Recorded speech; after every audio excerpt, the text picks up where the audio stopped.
Bom, pessoal, boa noite. Boa noite. Hoje a gente vai prosseguir a nossa série de estudos, né? Esse é o último do ano. A gente venceu mais um ano, graças a Deus. A gente vai prosseguir com a nossa série de estudos acerca do livro Boa Nova. Hoje nós estamos no capítulo 21. Capítulo esse intitulado A Lição da Vigilância. Como nós sabemos, esse livro é psicografia do Chico Xavier pelo Espírito Humberto de Campos e traz para nós 30 casos recolhidos no mundo espiritual acerca da vida de Jesus e das pessoas que estavam junto dele durante a sua vida pública, as suas pregações. E o capítulo se inicia da seguinte maneira: aproximando-se o termo da sua passagem pelos caminhos da terra, reuniu Jesus os 12 discípulos, com o fim de lhes consolidar nos corações os santificados princípios da sua doutrina de redenção. Então fala aqui que estava findando aquele período de 3 anos, nos quais Jesus passou peregrinando ali na região da Galileia, da Samaria, da Judéia, na Palestina. Esses anos estavam se findando, pois nós sabemos que Jesus foi crucificado. E o mestre, com a sua visão espiritual, certamente conseguia de alguma forma prever isso. Então ele reúne os 12 discípulos e eles estavam, nessa vez aqui, em Cesareia de Filipe, uma cidadezinha. E lá Jesus então faz alguns esclarecimentos, acerca daquilo que o futuro guardaria para aqueles que se denominavam seguidores do Evangelho. E aí, depois de uma breve pausa, Jesus confidencia alguns segredos, alguns serviços grandiosos do futuro e pergunta, afetuoso: mas e os homens? O que eles dizem ao meu respeito? Então Jesus estava como que fazendo ali uma pesquisa de campo. Eu estou quase finalizando o meu trabalho convosco. O que vocês têm percebido? O que os homens estão avaliando? O que eles dizem que eu sou? De alguma sorte, será que eles terão compreendido a substância das minhas pregações? Então Jesus questiona. Essa passagem se encontra nos 3 evangelhos sinópticos, que é o de Mateus, o de Marcos e o de Lucas, exceto o de João, que ela não se encontra. Que é aquela passagem que Jesus diz assim: o que os homens dizem que sou? Então é esse pormenor que Humberto de Campos traz para nós. E ele nos diz o seguinte, que João, ele começa a responder. Então o discípulo Yohanan, filho de Zebedeu, começa a responder dizendo que alguns amigos dele tinham em conta que Jesus era Elias, aquele antigo profeta do Antigo Testamento que regressava agora ao mundo depois de se haver elevado no céu num carro flamejante. Então, de acordo com a tradição religiosa da época, o profeta Elias não morreu. Ele foi levado aos céus com um carro de fogo. Então, eles imaginavam que Jesus, de alguma forma, poderia ser a volta desse Elias, desse profeta. Era isso que os colegas de João Evangelista pensavam. Nesse momento, toma a palavra Simão, mas não Simão Pedro, e sim Simão Zelote. E diz o seguinte, que ele relatou, que alguns dizeres dos habitantes de Tiberíades acreditavam que Jesus era de fato João Batista que talvez havia ressuscitado. Então nós sabemos que João Batista era primo de Jesus, filho de Isabel, que era prima de Maria, e naquele sentido ali alguns acreditavam que Jesus era João Batista que retornou. Aquele que andava pelo deserto se alimentando de gafanhotos e também mel, eles acreditavam que poderia ser uma reencarnação ou então João Batista ressuscitado. O que não faz muito sentido, visto que João Batista era um contemporâneo de Jesus. Mas era assim que pensava Simão Zelote, de acordo com os posicionamentos dos seus amigos. Aí, dessa vez, quem vai pegar a palavra agora é Tiago, filho de Cleófas, que é aquele conhecido também como Tiago Menor. Aquele que vai ficar na Igreja do Caminho com Simão Pedro, dando sustentação à tarefa cristã dos primeiros anos. Ele toma a palavra e conta que ouviu de alguns judeus na sinagoga que eles estavam presumindo que Jesus era o profeta Jeremias.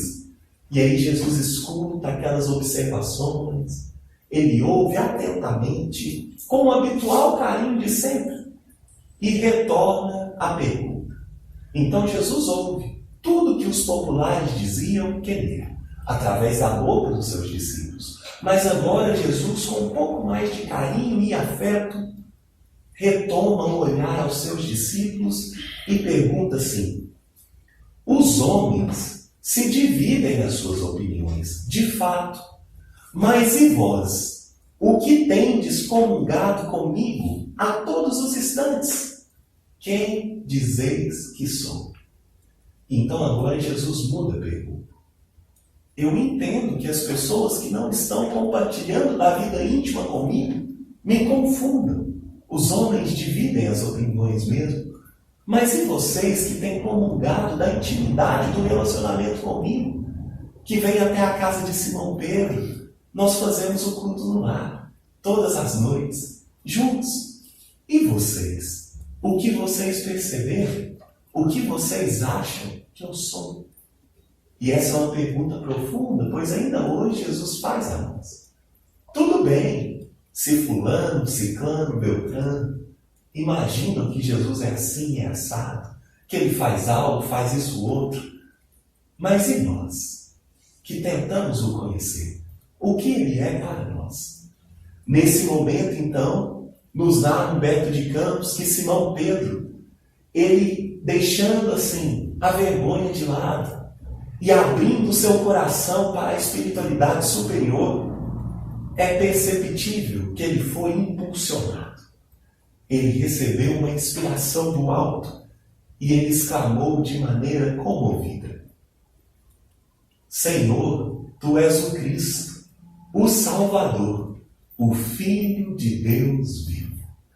Então Simão Pedro, que naquele momento se abriu, se colocou de forma humilde, predisposta para receber as intuições do alto, e Deus, que através da espiritualidade amiga nunca deixa de nos aconselhar, de nos amar, nos auxiliar, utilizou da boca de Simão para dizer uma grande verdade: que Jesus não era alguém qualquer, nem mesmo próximo dos profetas, mas que ele era o Cristo, o Messias, o Salvador, alguém separado para identificar a essência divina, que nós podemos chamar de Filho de Deus. Filho de Deus. E aí Jesus, percebendo que Simão Pedro havia aceitado em cheio, sendo instrumento da espiritualidade superior, diz assim: bem-aventurado sejas tu, Simão, pois não foi nem a carne nem o sangue que te revelaram essas verdades, mas meu Pai que está nos céus. Neste momento, entregastes o teu coração a Deus e por isso conseguistes falar a tua voz. Bendito sejas, pois começas agora a edificar no Espírito a fonte viva da fé. E sobre essa fé edificarei a minha doutrina de paz e esperança, porque contra ela jamais prevalecerão os enganos desastrosos do mundo. Então, o que Jesus está falando? Olha, Simão, quando você se mantém com uma postura humilde diante da espiritualidade, diante de Deus, que de fato é superior a nós, você se torna um instrumento. E isso demonstra sua fé viva. Isso demonstra sua capacidade amorosa de se predispor a ser instrumento de outrem. E isso é muito bonito. E é sobre isso que nós firmamos o cristianismo.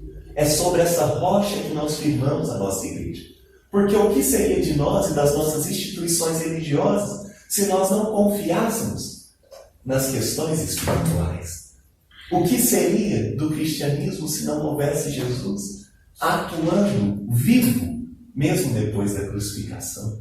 O que seria do cristianismo se não tivesse essa figura presente a todo instante que é de Deus, nosso Pai e Mãe dos céus? Mas para que a gente possa acordar com isso, no sentido de estar de acordo, é necessário que a gente reconheça do fundo do nosso coração que existem forças que nós não conseguimos perceber com os sentidos físicos, entretanto que nos atuam, que atuam sobre nós e nos protegem. E isso nos dá uma segurança para viver em paz. Mas essa pergunta de Jesus, ela é um pouco mais longe, ela é um pouco mais profunda do que a gente pode contemplar. Porque ele diz: e vós, quem dizeis que sou? Os discípulos já responderam: mas e nós? E é por isso que o Emmanuel tem uma mensagem, e está também no livro Pão Nosso. É a mensagem 161. E o Emmanuel intitula como vós, que dizeis? Então ele está perguntando, né? E vós, que dizeis? Esse é o título da mensagem. E eu recortei alguns trechos que eu acho que é interessante e cabível da gente correlacionar com esse capítulo do livro Bom. E o Emmanuel vai dizer assim: nas discussões propriamente do mundo, existirão sempre escritores e cientistas dispostos a examinar Jesus na pauta das suas expressões puramente intelectuais, sobre os pruridos da presunção humana. O que o Emmanuel está dizendo? Olha, se a gente for examinar Jesus, sempre teremos ali os cientistas, teremos os escritores. Jesus é a personalidade com o maior número de biografias do mundo. Jesus é o nome mais procurado de toda a internet. Jesus é aquele que mais vendeu livros a seu respeito. Quantos e quantos não falam de Jesus? Mas o Emmanuel vai dizer que isso é normal. É normal. Entretanto, falta peça quando nós analisamos Jesus pelo cunho puramente intelectual. Falta uma peça. Porque Jesus não era só inteligência. Ele era inteligência e amor. E falta essa peça para nós o compreendermos. Pois todos nós sabemos quem foi Jesus. Nós sabemos a sua história, no mínimo um dos seus mandamentos. Mas por que nós não somos como ele? Porque às vezes nós estamos nos debruçando apenas sobre a compreensão através da racionalidade. E não é essa a proposta de Jesus para conosco. E aí o Emmanuel continua. Esses amigos, porém, não tiveram contato com a alma do Evangelho. Então quem pesquisa Jesus apenas como se fosse uma letra fria, uma história qualquer de um homem que passou pelo mundo, esses não foram tocados com a alma do Evangelho. Não superaram os círculos acadêmicos e nem arriscam títulos convencionais, numa excursão desapaixonada através da revelação divina. Ou seja, estão analisando Jesus por uma ótica que não é adequada, como se Jesus fosse uma rocha, um artigo, como se ele fosse um objeto, uma coisa. Mas não, Jesus foi uma vida. E quando nós lemos o Evangelho, nós não estamos falando de uma história fictícia, nós não estamos lendo literatura infantil, nós estamos lendo uma vida que passou entre nós. E passou de forma tão profunda que nos marcou. Passou de forma tão profunda que até hoje, ao dizer sobre ele, nós nos emocionamos. Porque é vivo. Porque o Evangelho é vivo. Porque o Cristo está vivo. E é isso que o Espiritismo vai nos dizer, que ninguém morre. Então nós nos emocionamos, por exemplo, ao nos lembrar de algum parente que desencarnou prematuramente. Porque nós sabemos em algum lugar de nós que ele está vivo. Porque ninguém morre. Então essa história aqui é viva. Simão Pedro está vivo. O espírito de Simão trabalha até hoje. Jesus também. E é isso que nos consola. Como as próprias palavras do Mestre nos dizem outrora. Meu Pai trabalha até hoje. Eu também. Então ele prossegue na sua jornada de redenção nossa. De auxílio na nossa redenção. Então nós vamos encontrar sempre Jesus operoso, trabalhando. E o Emmanuel fala que nós temos que tomar cuidado, visto que quando nós queremos interpretar Jesus apenas aos moldes acadêmicos, nós nos afastamos da alma, do coração do Evangelho. E ele vai dizer o seguinte: entretanto, na intimidade dos aprendizes sinceros e fiéis, ou seja, não quem se aproxima de Jesus como uma coisa, mas aqueles que se dizem cristãos, na intimidade desses corações, a pergunta de Jesus se reveste de uma outra importância, de uma singular importância. Então muda a pergunta de Jesus. Eu não quero saber com quantos anos ele morreu, tampouco em quantas cidades ele morou, o que ele fez do 0 aos 30 anos. Será que o milagre foi real, não foi? Isso é uma pergunta boa. São questionamentos vãos. Os mais importantes são: como que ele, na hora de se alimentar, partia o pão e dava primeiro às pessoas, ao invés de comer ele próprio? Isso não é um milagre. Isso é só amor. E é isso que espanta. Como que ele conversava com pessoas que todos passavam pela rua e fingiam não ver? Isso não é miraculoso. Isso é empatia, tato, carinho. Isso que assusta, porque é coisa que dá para a gente fazer e a gente não faz. Então esses que se denominam discípulos de Jesus devem se aproximar dessas revelações de maneira diversa, porque essa pergunta é diversa. E vós, quem dizeis que sou? E aí o Emmanuel diz: cada um de nós deve possuir opiniões próprias relativamente à sabedoria e à misericórdia com que temos sido agraciados. Então cada um tem uma visão de Jesus, de acordo com a sabedoria que tem e com a misericórdia que recebe no dia a dia. Palestras vãs acerca do Cristo quadram bem apenas os espíritos desarvorados no caminho da vida. Então falar muito acerca de Jesus é bom, mas é um quadro vão. É uma coisa que passa. É uma coisa que não fica. Por quê? Porque a nós outros, porém, compete o testemunho da intimidade com o Senhor. Porque somos usufrutuários direto da sua infinita bondade. Então, enquanto alguns falam, a nós é algo diferente. E é isso que Jesus conversava com Simão Pedro e os discípulos. Tudo bem as pessoas dizerem o que elas querem, o que elas acham, mas e vós que usufruem de uma intimidade comigo? E aqui nós temos então essa pergunta de Emmanuel para nós. E nós que usufruímos de uma intimidade para com Jesus? Será que nossa fé abala se alguém falar assim: Jesus não existe? E aí nós lembramos de Kardec, né? Onde no prefácio, né, de uma de suas obras diz: olha, fé inabalável é aquela capaz de encarar a razão em todas as épocas da humanidade. Essa é a fé em Jesus. Alguém pode chegar aqui e falar: Jesus não transformou água em vinho, não andou sobre as águas, nem multiplicou pães, tampouco conseguiu fazer a pesca milagrosa. Você ainda acredita nele? Mas é claro. Para mim não foi isso o mais importante. Para mim o mais importante foi quando ele disse assim, como está registrado em João capítulo 15, versículo 14: vós sereis meus amigos, se fizerdes o que eu vos mando. Então Jesus trazendo a nós como que a gente faz para aproximar dele, ter um relacionamento íntimo, ser amigo.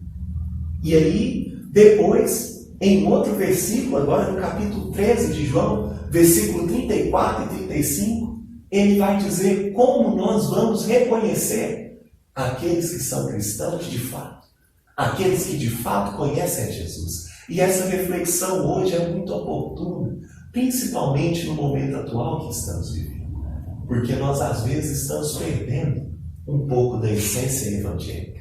E aí João registra para nós as palavras do Mestre, onde ele dizia o seguinte: um novo mandamento vos dou, que vos ameis uns aos outros como eu amei a vós, que também vós uns aos outros vos amei. Nisto todos conhecerão que sois meus discípulos, se vos amardes uns aos outros. E olha o tanto que essa mensagem de Emmanuel é profunda, porque o que ele diz? Que quem interpreta Jesus como um pesquisador, como um acadêmico, na verdade ele não acessa o coração do Evangelho. Ele deixa passar como a água que escorre pelas mãos, porque quem conhece Jesus de fato é quem tem intimidade com ele. E aqui Jesus diz que aquele que é um discípulo verdadeiro é aquele que ama. E aí às vezes nós vamos em alguns congressos nós vamos em alguns seminários, nós vamos em algumas palestras e as pessoas vão para falar sobre Jesus. E aí começa a ler o currículo daquele que será o expositor. E aí fala que ele é o pesquisador disso, daquilo, que ele tem esse curso, esse outro, aquilo outro. 10 minutos de fala. Mas não é isso que reconhece que alguém é discípulo de Jesus. Porque o que reconhece alguém como discípulo de Jesus é amar e intimidade com o Mestre. Então falou 10 minutos de currículo, mas não disse o mais importante. Você ama? Porque se dissesse assim, olha, quem irá falar para nós no dia de hoje é alguém que ama Jesus. Já é o passe daquele que é reconhecido como discípulo. Sabe por quê? Houve um homem. Ele não tinha nem o fundamental completo. Mas o livro que a gente está lendo hoje foi ele que psicografou. Quem iria nessa palestra? Daquele que não tem nem o 5º ano. Era o Chico Xavier. Mas a gente sabe que nós reconhecemos Jesus e os seus discípulos pelo amor, pelo afeto. Então, às vezes, nós poderíamos trocar todos os títulos para dizer assim, quem vai falar é um amigo de Jesus. Porque quem tem intimidade conhece mais do que todos os outros que têm teoria. É isso que o Evangelho nos mostra. Por isso que Jesus escolhe pescadores rudes e não os sábios da Grécia. Então nós não podemos deixar se perder. Porque hoje, às vezes, nós invertemos. E como diz o Emmanuel, cientistas, pesquisadores, escritores, filósofos não acessam o coração do Evangelho por falta de intimidade, por falta de amor, de doçura, afeto.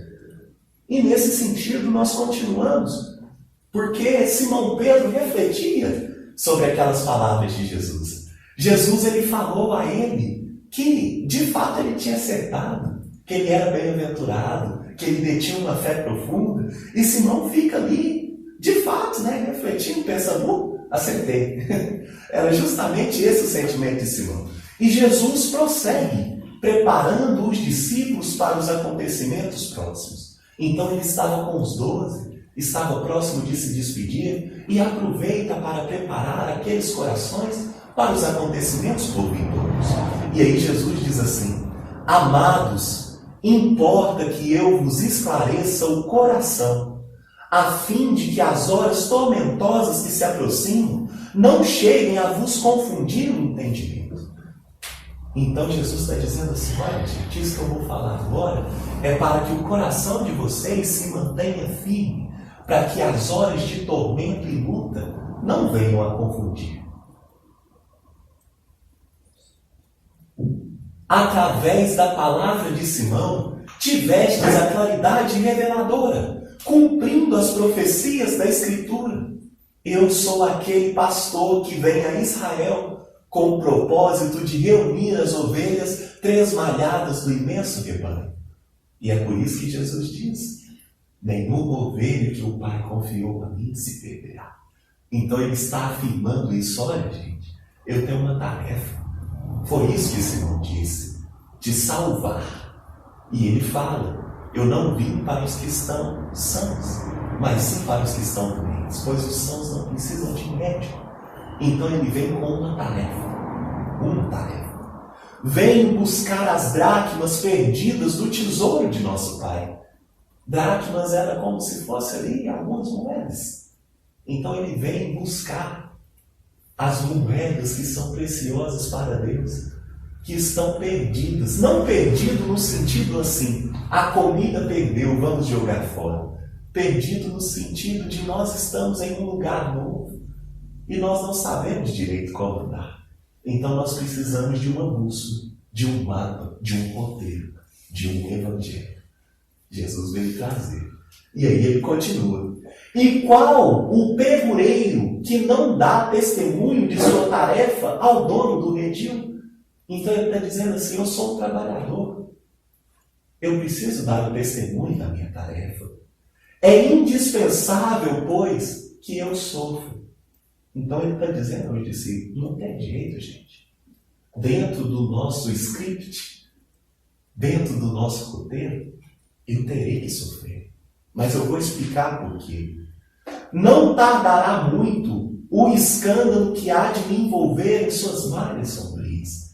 Então ele já estava dizendo para os discípulos sobre a crucificação, sobre aquele episódio horrendo.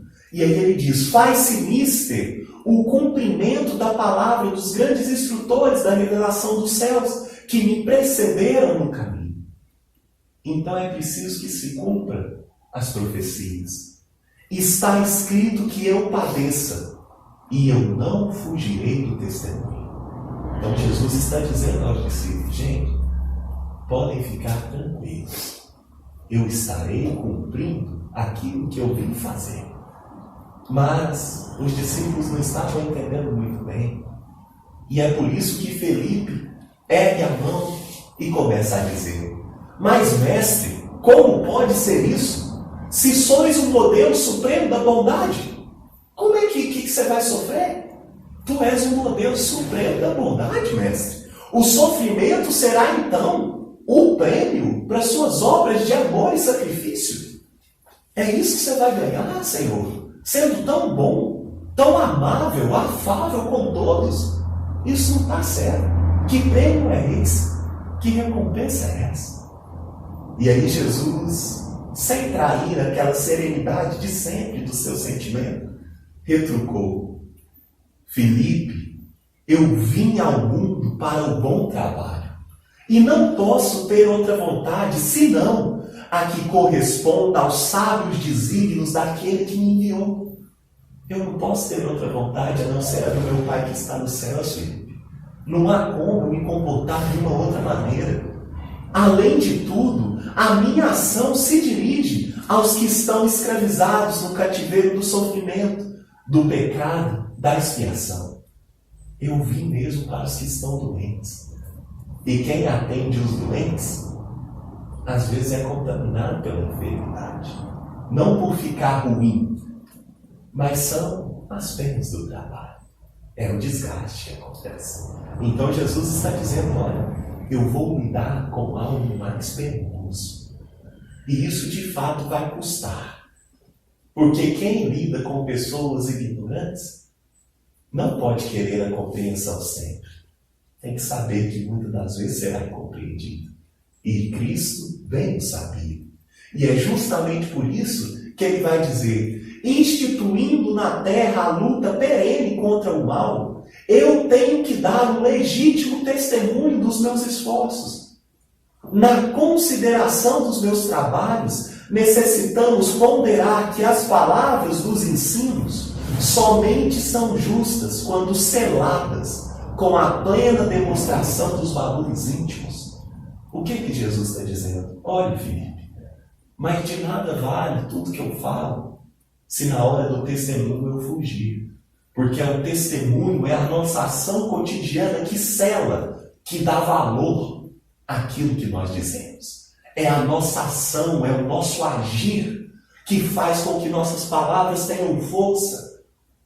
Quando nós lemos em um livro dos Espíritos que os Espíritos superiores exercem uma influência de autoridade irresistível sobre os Espíritos que estão mais abaixo, não é porque eles são bonitões. E aí é irresistível. Não. É porque eles falam com a autoridade moral. Todo mundo aqui pode virar e falar assim, amei-vos uns aos outros como eu vos amei. Mas só Jesus pode falar isso e nós caímos em lágrimas. Porque tem peso na sua fala. Porque tem verdade. Porque é real. Então é isso que ele está dizendo. O nosso sacrifício, o nosso testemunho sela, dá valor àquilo que nós dizemos. E é por isso que ele não podia se apartar. E aí ele vai dizer o seguinte, acreditais que um náufrago pudesse sentir o conforto de um companheiro que apenas se limitasse a dirigir-lhe a voz amiga lá da praia em segurança? Então Jesus está dizendo assim, mas imagine alguém naufragando no meio do mar. E aí alguém lá da praia gritando, tá tranquilo. Será que isso passa segurança? não passa segurança. Porque a pessoa que está dizendo não sabe do sofrimento. A pessoa que está dizendo não reconhece a dor. Como que isso passa segurança? Não viveu a mesma circunstância, não sabe o que é sentir aquilo. Para salvá-lo, será indispensável ensinar-lhe o melhor caminho de livrar-se da voragem destruidora. Nunca tão só com palavras e exortações, mas atirando-se igualmente às ondas, partilhando dos mesmos perigos e sofrimentos. É assim que nós mostramos que nós estamos juntos com alguém. Por isso, que na passagem que nós conhecemos como tempestade acalmada, Jesus não fica na beira do mar da Galileia dizendo, calma gente, é um vento. Não. O mestre vem andando sobre as águas para mostrar como se lida com as ondas. E ele se aproxima do barco para mostrar que o que vocês estão sofrendo eu sofro, mas eu já tenho domínio. E é por isso que observem, eu acalmo a tempestade. É por isso. Mas eu estou do lado de vocês. Ou então, naquela outra passagem que Jesus dormia no barco, e ele vem novamente outra tempestade. Os discípulos o chamam e falam, calme, eu estou aqui com vocês, eu vou acalmar a tempestade com vocês. Jesus é um mestre de perto, que auxilia no íntimo, não de longe. Pois quem auxilia de longe não sabe as pedras da caminhada. Jesus sabe. E é por isso que ele nos compreende. E é por isso que ele sabe quem nós somos. Não precisa justificar-se nunca. Por isso que quando Pedro nega, Jesus não exige nem desculpa. Ele só pergunta, como está registrado no Evangelho de João, capítulo 21, tu me amas? E aí Pedro fala, não. Então Jesus fala, tá tudo certo. Apacenta as minhas ovelhas. Isso é Jesus. É diferente. E ali ele continua dizendo, o fardo que sobrecarrega os ombros de um amigo será sempre mais gravado em seu peso se nos pusermos a examiná-lo, muitas vezes guiados por observações inoportunas. Então, se a gente fica querendo auxiliar alguém só de longe, carrega mais para a direita, para a esquerda, firma as costas. Isso aí são observações inoportunas, não ajuda tanto. Ele, entretanto, se tornará mais suave, o fardo se tornará mais suave e leve, para aquele a quem amamos se tomarmos com os nossos esforços sinceros, ensinando-lhe como se pode atenuar o peso das curvas do caminho. Então não é só nós apontarmos e dizer assim, está errado. Não faz assim não é desse jeito. Jesus está falando, não é assim que se orienta. E Jesus é o divino amigo e professor que andou pela terra. Ele está dizendo assim, se você está vendo a pessoa fazer errado, você vai falar assim, eu posso te ajudar? Deixa eu te mostrar como eu acho que é mais eficaz. Tenta assim. E aí a gente vê um exemplo vivo. É por isso que qualquer um pode mandar outro, pode falar, recomendar. Olha, meu amigo, você tem que amar. Mas aí ele fala, me mostra. Aí eu falo, ixi, eu não estou amando tão bem assim. Aí dá problema. Mas Jesus, quando ele recomendava amar, e os discípulos pediam, me mostra. Aí ele fala, é só amar como eu vos amei. Quem tem autoridade de vida comprobatória para poder fundamentar as palavras. É assim que Jesus se comportava. E aí continua.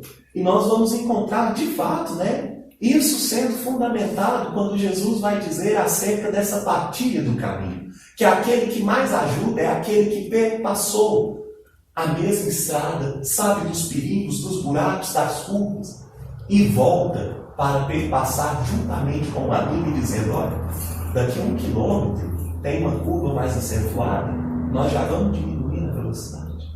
Porque nós não sabemos, está chovendo, está difícil, está escuro. Eu sei que lá tem um curva, me ouve.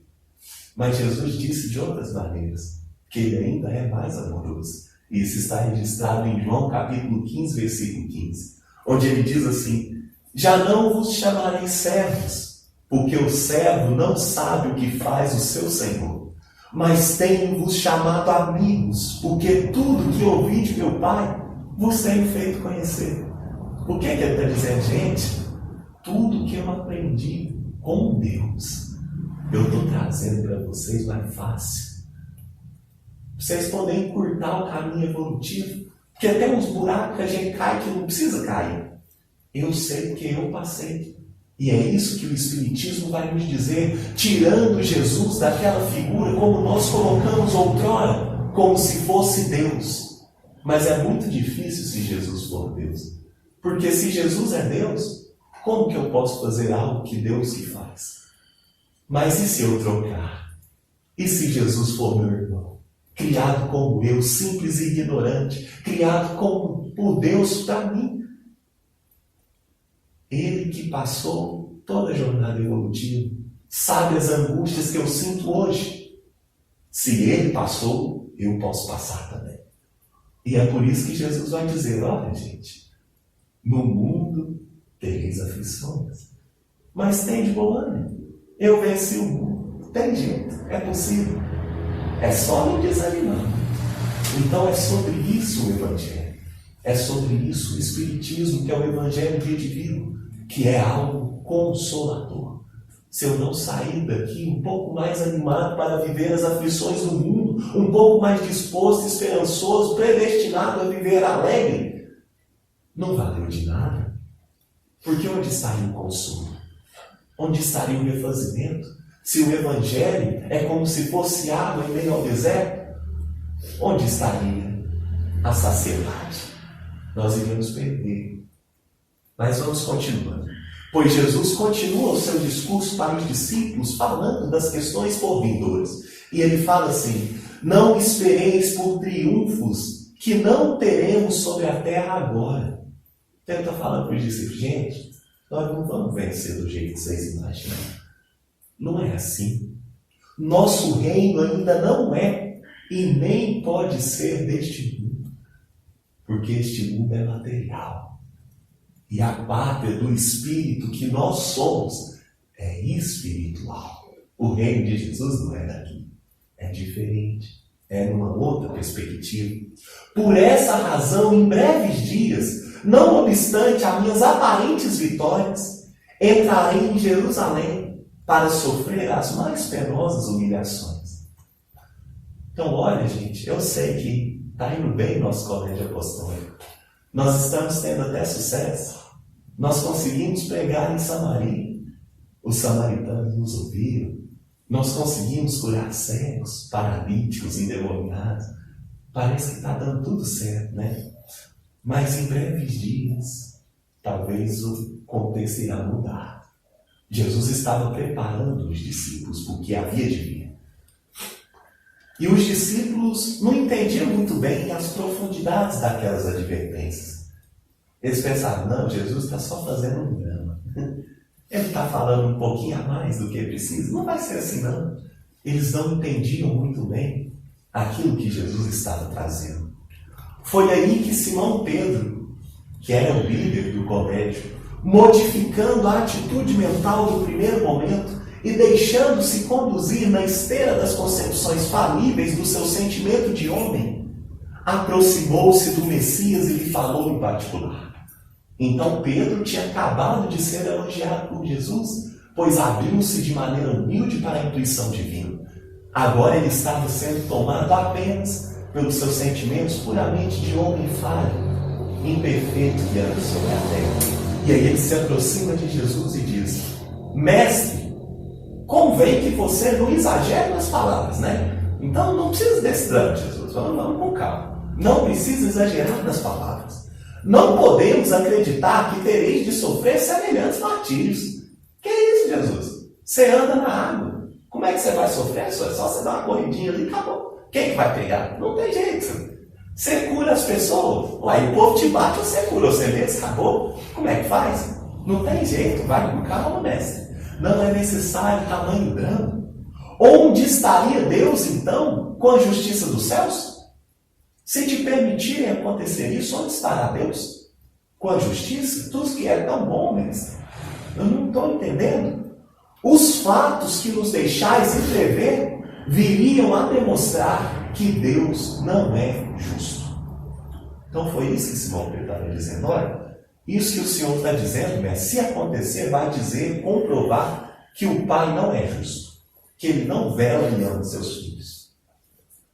E naquele momento, Jesus, ele pensa e exclama com uma serenidade enérgica. Isso aqui é para falar que Jesus falou um pouquinho mais grave, um pouquinho mais firme. E ele disse assim: Pedro, retira essas palavras. Queres também tentar-me como os adversários do Evangelho? Será que também tu não me entendes, compreendendo somente as coisas dos homens, longe das revelações de Deus? Aparta-te de mim, pois neste instante falas pelo espírito do mal. Ou como nós conhecemos pela narrativa evangélica, afasta-te de mim, Satanás. É a Pedro que Jesus dirige essa palavra. Por quê? Porque naquele momento Pedro não conseguia compreender o valor que contém sacrificar-se por alguém que amamos. Ele via apenas as coisas próximas, os benefícios imediatos. Mas se apenas assim fosse, não teria um capítulo, curiosamente o penúltimo, de o Evangelho segundo o Espiritismo, que vai dizer para nós, das penas e gozos futuros. Não teria uma parte de um livro dos Espíritos específico para isso. Não teria uma obra da codificação, que é o céu e o inferno, para falar apenas dessas questões, das recompensas após o desencarne, daquele que persevera no bem até o fim. Se fosse assim, o próprio Jesus não falaria que os justos herdarão a terra, que os últimos serão os primeiros, que os humilhados serão exaltados. Mas como? Se tantas pessoas morrem humilhadas, se tantas pessoas morrem nas posições últimas, é porque Jesus falava da vida no mundo espiritual. Porque se aqui as pessoas com os olhos humanos não reconhecem o nosso esforço, Deus nunca deixou de nos ver. E é justamente que nós somos surpreendidos nos livros ao perceber diversas e diversas histórias que contam, por exemplo, que aqueles que falavam do Evangelho se encontravam em posições abaixo daqueles que sentavam na última cadeira para ouvir. Porque às vezes a gente fala, tem gente que vive. É por isso que nós não vamos nos surpreender nas obras de André Luiz, onde quase todas as vezes, se não todas, as mães estão numa posição mais elevada que os filhos, que os maridos, que os pais, Por quê? Porque hoje nós ainda vivemos num mundo extremamente machista e desigual, onde nós sabemos que o fardo de uma mãe é muito pesado. O mundo não vê isso. A mulher sofre. Mas ao desencarnar, onde estava André Luiz? E onde estava sua mãe? Então a gente pensa nisso. Porque se o mundo não vê a nossa luta, Cristo nunca deixou de olhar por nós. E isso nos conforta. Isso nos dá firmeza para poder seguir a caminhada. E naquele momento que Jesus exclama dessa forma, Pedro se assusta, porque Jesus nunca havia falado com ele dessa maneira. E fala que aquele pescador se emocionou e foi às lágrimas. Porque, poxa, ele tinha acabado de acertar. Como é que agora ele está se comportando como um Satanás? Uma figura muito emblemática da cultura do povo judeu. Aquilo feriu muito o coração daquele pescador. E Jesus, observando isso e preparando para a retirada com os companheiros, diz assim: se alguém quiser vir após mim, renuncie a si mesmo, tome a sua cruz e siga meus passos. É isso que está registrado no Evangelho. Então, para seguir Jesus, às vezes nós temos que renunciar a coisas que nós gostamos. E não são coisas apenas materiais, são meus posicionamentos. Eu gostava tanto de pensar que a vida era injusta comigo. Aí agora, quando inicia esse tal de espiritismo, aí agora eu tenho que assumir que, na verdade, existe uma lei de causa e efeito, e que se eu estou passando por uma dificuldade, É porque eu não sou lá uma flor que se cheira. Porque se hoje eu estou danado, nós só andamos para frente na evolução. Antes eu era pior. Então, Nossa Senhora, né? Eu gostava tanto de pensar que Deus tinha esquecido de mim, que para todo mundo estava certo, só para mim estava errado. Mas Jesus fala, não, no Evangelho é necessário renunciar a nós mesmos, para que a gente possa alcançar algumas coisas que com os olhos ainda um pouco nevoados nós não conseguimos ver. E aí Jesus diz, quem tem olhos de ver, veja. Já na manhã seguinte, então fim daquela reunião ali com os discípulos, e eles dormem, né? E acordam pela manhã, e todos estavam ainda um pouco assustados com aquelas revelações do dia anterior. Eles estavam um pouco atordoados, né? E Simão Pedro ia, humilde, cabisbaixo, porque ele não entendeu por que Jesus foi tão duro com ele nas palavras do dia anterior.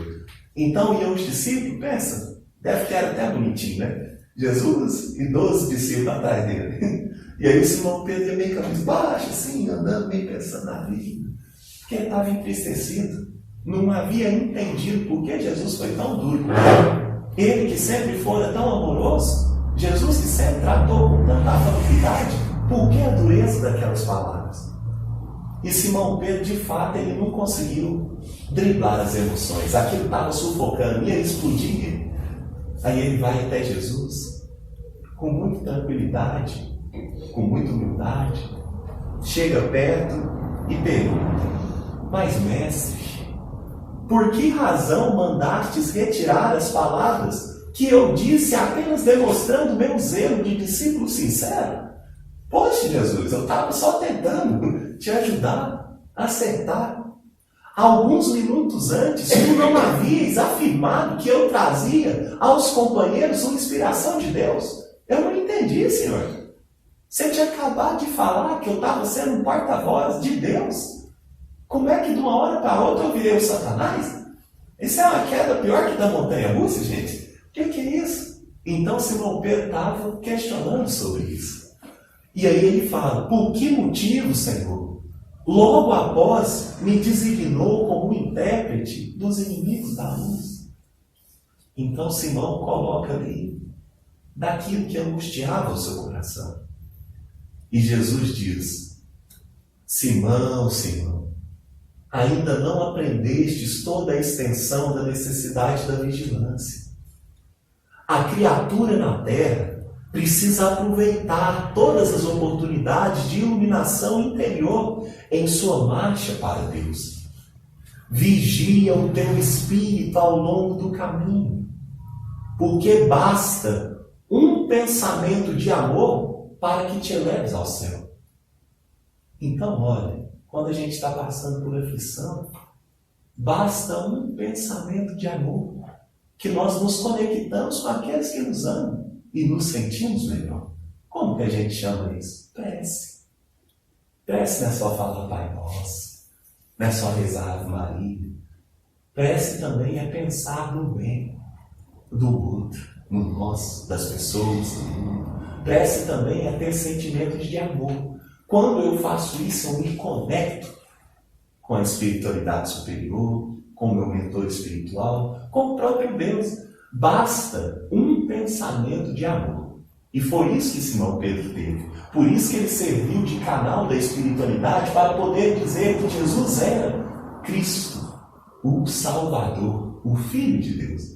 Mas Jesus continua e diz assim, mas na jornada do mundo também basta às vezes uma palavra fútil ou uma consideração menos digna para que a alma do homem seja conduzida ao estacionamento e ao desespero das trevas, por sua própria imprevidência. Então, o estágio que nós estamos, que é um estágio de desequilíbrio.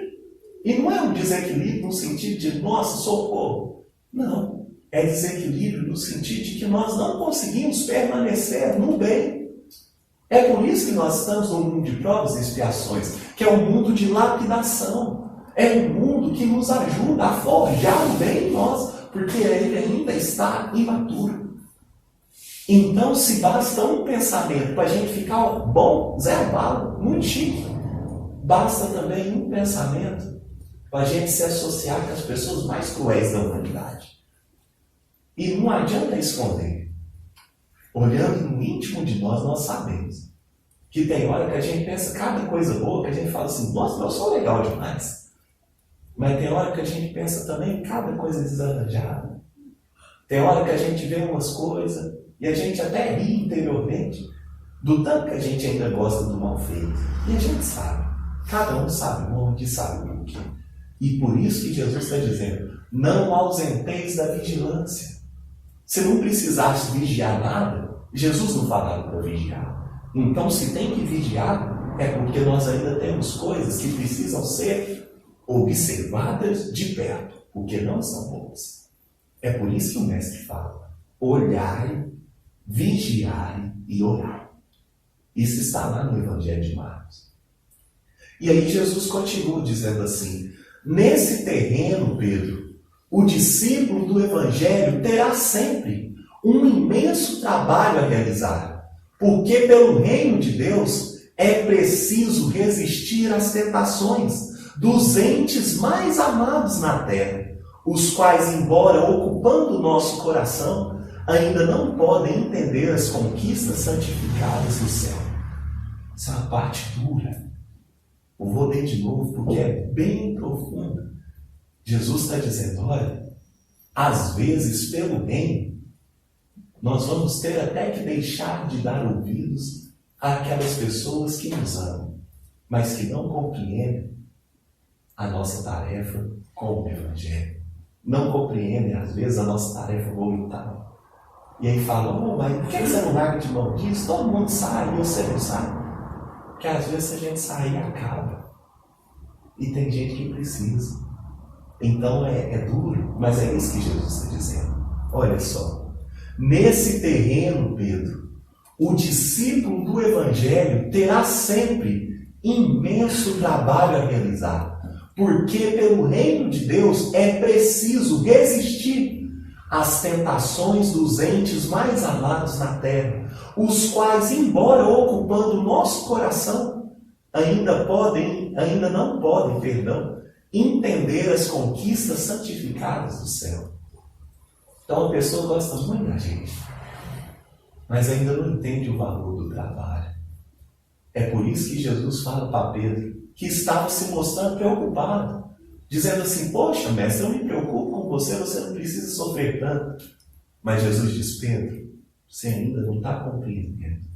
Você está vendo com o olho humano, mas a tarefa aqui é um pouco mais profunda. É um pouco mais amplo, mais extenso. É diferente o que eu venho fazer. Então, às vezes, algumas pessoas não entendem os nossos compromissos. E é normal. É normal. É por isso que Jesus no Evangelho diz, quem é meu Pai, quem são meus irmãos? Senão aqueles que fazem a vontade de Deus que está nos céus. Então é difícil, é uma missão dura. E aí nos fala Humberto de Campos, que acabando o Cristo de falar, Simão Pedro calou-se e passou todo o dia, em uns dias posteriores, a meditar, a refletir, que a gente também possa fazer o mesmo. Muito obrigado pela oportunidade do trabalho e pela paciência de me ouvir.